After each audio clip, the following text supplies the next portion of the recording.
এই কাগজ তৃণমূলের চোরেদের হাতে দেবেন না। এটা আমি জোর গলায় বলে যাচ্ছি, ওই চোরেদের হাতে দেবেন না। আপনার ভোট কি হবে বোঝা মুশকিল। সহযোগিতা করতে আসবে নেবেন, তৃণমূলের লোক সহযোগিতা করতে আসলে নেবেন নাই বলবো না, কাগজ দেবেন না। যদি বলে বাবু দাও আমি জমা করে দেবো, একদম ওই চক্করে পড়বেন না। দুয়ারে সরকার মনে আছে, বিধবা ভাতার জন্য জমা দিয়েছিলেন, রিসিভ দিয়েছে।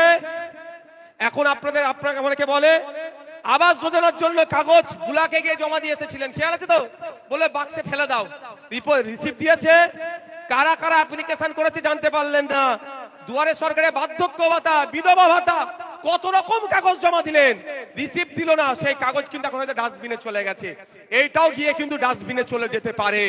তাই আপনাদের আমি কি বলবো, একবার নয় দুবার নয়, একাধিকবার আপনার বুথ লেভেল যে অফিসার আছে, নাম ফোন নাম্বার যার সামনে একদম দিয়ে আছে, সর্বপ্রথম নাম ফোন নাম্বার দিয়ে আছে, সে আপনার বাড়িতে এসে কালেক্ট করে নিয়ে যাবে। তার দায়িত্ব হচ্ছে আপনার বাড়িতে এসে কালেক্ট করবে। যখন আপনি তার হাতে এটা তুলে দেবেন, তখন আপনার বাড়ি একটা তুলে দেবেন আর একটা আপনার হাতে রেখে দেবেন। যখন রাগ তুলে দেওয়ার আগে বলবেন তোমাকে দেবো, আগে তুমি সই আর স্ট্যাম্পটা এই সবার লাস্টের লাইনে দেখুন, এখানে মারো তাহলেই দেব।